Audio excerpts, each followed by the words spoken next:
کرو اور پیروں کو صاف رکھو. پھر اس کے بعد اللہ تعالیٰ نے مسلمانوں کو اور احکامات دیے. بتایا گیا کہ تم یوں ہی کوئی قسم کھا لیتے ہو بلا مانے تو اس پر اللہ گرفت نہیں کرتا، لیکن جو قسم تم عمدن کھاتے ہو اس کی باس پرس ہونے والی ہے. اور اگر آدمی نے کوئی قسم کھا لی اور اسے توڑا تو اس کا کفارہ بیان کیا گیا. اس کا کفارہ یہ ہے کہ 10 مسکینوں کو کھانا کھلایا جائے اور وہ اوسط درجے کا کھانا کھلایا جائے جو تم اپنے اہل و عیال کو کھلاتے ہو، یا 10 لوگوں کو کپڑے پہنائے جائیں، یا ایک غلام آزاد کیا جائے، یا 3 روزے رکھے جائیں. یہ اس قسم کا کفارہ ہے جسے تم توڑتے ہو. پھر اسی طرح اللہ تعالیٰ نے یہ بتایا کہ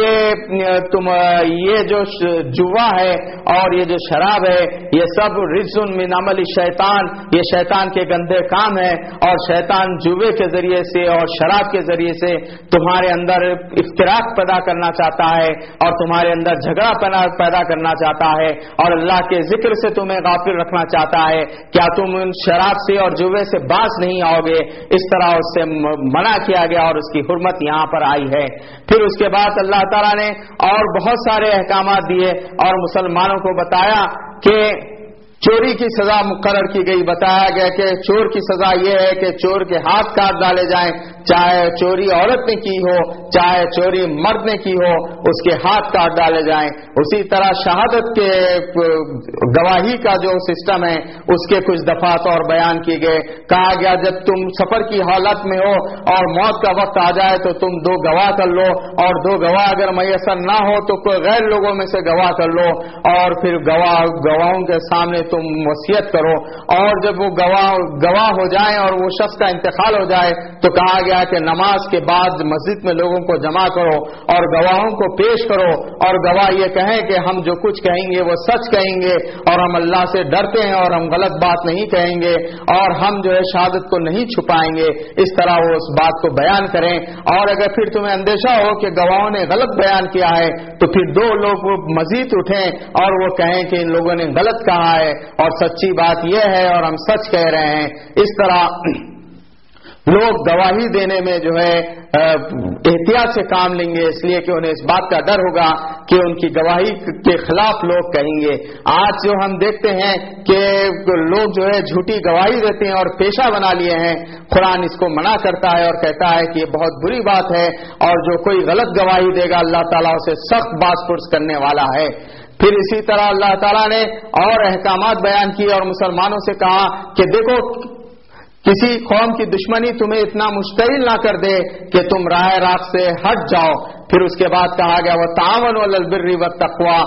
کہ تم نیکی اور تقوی کے معاملے میں ایک دوسرے سے تعاون کرو. ولا تعاونوا علی الاثم والعدوان، اور گناہ اور زیادتی کے کاموں میں ایک دوسرے کا تعاون ہرگز نہ کرنا. پھر اس کے بعد چونکہ اب مسلمانوں کو جو ہے حج کا راستہ روک دیا گیا تھا، مسجد حرام کا راستہ، تو فرمایا گیا کہ تم لوگوں کے راستے کو نہ روکو بلکہ شعائر اللہ جو اللہ کی نشانیاں اس کا احترام کرو اور مسجد حرام کا احترام کرو اور حرام مہینوں کا احترام کرو اور قربانی کے جانوروں کا احترام کرو. اور جو کوئی شعائر اللہ کا احترام کرتا ہے وہ دل کے تقوی سے ہے. مسلمانوں کو اس بات کی تعلیم دی گئی اور پھر یہ فرمایا گیا کہ وہ ظلم و زیادتی نہ کریں، اور جو لوگ ظلم و زیادتی کرتے ہیں اللہ تعالیٰ کو وہ لوگ سخت ناپسند ہے. اس کے بعد پھر حضرت موسیٰ علیہ السلام کا تذکرہ شروع ہوتا ہے اور بتایا گیا کہ یاد کرو وہ موقع جبکہ موسیٰ علیہ السلام نے اپنی قوم سے بنی اسرائیل سے کہا تھا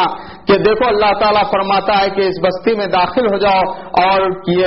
ان سے لڑو اور تمہیں کامیابی حاصل ہوگی. تو ان لوگوں نے کہا کہ موسیٰ وہاں تو ایک جبار اور بہت ظالم قوم بستی ہے، ہم اس سے نہیں لڑ سکتے. ان میں سے 2 لوگوں نے کہا کہ دیکھو اللہ تعالیٰ یہ کہہ رہا ہے کہ تم اس میں داخل ہو جاؤ، تمہیں اللہ تعالیٰ فتح عطا کرے گا. لیکن انہوں نے کہا کہ موسیٰ تم اور تمہارا خدا جاؤ اور لڑو اور فتح ہونے کے بعد ہمیں لا لینا. تب حضرت موسیٰ علیہ السلام نے اللہ سے عرض کیا کہ پروردگار میرے اختیار میں کوئی نہیں ہے سوائے میری اپنی ذات کے اور میرے بھائی کے، تو ان لوگوں کے درمیان ان کے حق میں فیصلہ فرما دے. تو فرمایا گیا کہ ان کی اس نافرمانی کی وجہ سے اللہ تعالیٰ نے کہا کہ وہ 40 سال تک در بدر کی ٹھوکریں کھاتے پھریں گے اور پھر جب نئی نسل پیدا ہوگی تو اللہ تعالیٰ انہیں فتح سے ہمکنار کرے گا. پھر اسی طرح یہ کہا گیا کہ اے مسلمانوں تو یہ تو یہود و نصارہ تمہیں اور یہود خاص طور پر تمہیں نقصان پہنچانا چاہتے ہیں، اور ان کی آئے دن تم جو ہے ان کی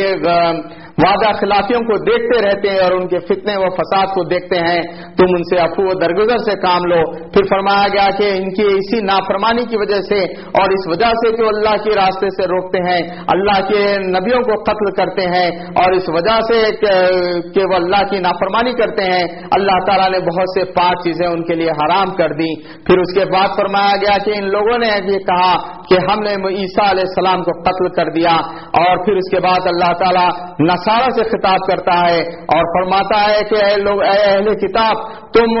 باز آ جاؤ اس بات سے کہ یہ کہنے سے کہ اللہ تین میں کا ایک ہے، بلکہ اللہ ایک ہی ہے۔ پھر فرمایا کہ دیکھو، اگر بہت سخت بات قرآن نے کہی، اگر اللہ تعالیٰ عیسیٰ علیہ السلام کو اور ان کی ماں حضرت مریم کو ہلاک کرنا چاہے اور زمین میں جتنے لوگ بستے ہیں ان سب کو ہلاک کر دینا چاہے، مار ڈالنا چاہے، تو کون ہے جو اللہ سے انہیں بچا سکتا ہے؟ پھر یہاں پر یہ بات کہی گئی آگے چل کر کے یہ لوگ ان کو خدا بناتے ہیں، حالانکہ اللہ تعالیٰ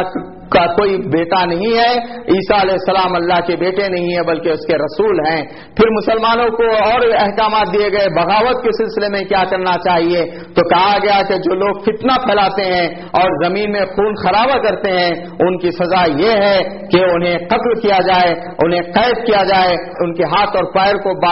مخالف سن سے کاٹا جائے، اس لیے کہ یہ فتنہ وہ فساد بن چاہتے ہیں۔ پھر اس کے بعد حضرت آدم علیہ السلام کے بیٹوں کا تذکرہ ہوا، فرمایا گیا کہ حضرت آدم علیہ السلام کے دو بیٹے تھے، ایک کی اللہ تعالیٰ نے قربانی کو قبول کیا، دوسرے کی نہیں کیا، تو جس کی قربانی قبول نہیں ہوئی تھی اس نے اپنے بھائی سے کہا کہ میری قربانی قبول نہیں ہوئی ہے، اس لیے لہٰذا میں تجھے قتل کر دیتا ہوں۔ تو دوسرے بھائی نے کہا اللہ تعالیٰ متقیوں کی قربانی کو قبول کرتا ہے، یہ تیرا اپنا قصور ہوگا جو اللہ تعالیٰ نے قبول نہیں کیا۔ تو اس نے کہا کہ نہیں، مجھے تجھے قتل کر دوں گا۔ تو بھائی نے کہا کہ اگر تو مجھے مارے گا تب بھی میں نہیں ماروں گا، اس لیے کہ میں چاہتا ہوں کہ تو ہی گناہ کا بار کو اٹھائے۔ پھر قرآن کہتا ہے اس کے نفس نے اس کو اس بات پر ابھارا کہ اپنے بھائی کو قتل کر دے، اور اس نے اپنے بھائی کو قتل کر دیا۔ اس کے بعد پچھتانے لگا۔ پھر اللہ تعالیٰ نے ایک کوے کو بھیجا جو اسے یہ سکھایا کہ اپنے بھائی کی لاش کو کس طرح دفن کرے۔ تب اس نے کہا کہ اے کاش میں اس کوے سے بھی بدتر ہوا کہ اپنے بھائی کی لاش کو بھی نہیں چھپا سکا۔ پھر قرآن مجید کہتا ہے اس واقعے کے بعد ہم نے یہ لکھ دیا تھا من قتل نفسا بغیر نفس او فساد فی الارض فکانما قتل الناس جميعا، کہ جس نے ایک نفس کو قتل کیا، ایک انسان کو قتل کیا، اس نے تمام انسانوں کو مار ڈالا، اور جس نے ایک انسان کی جان کو بچائی اس نے تمام انسان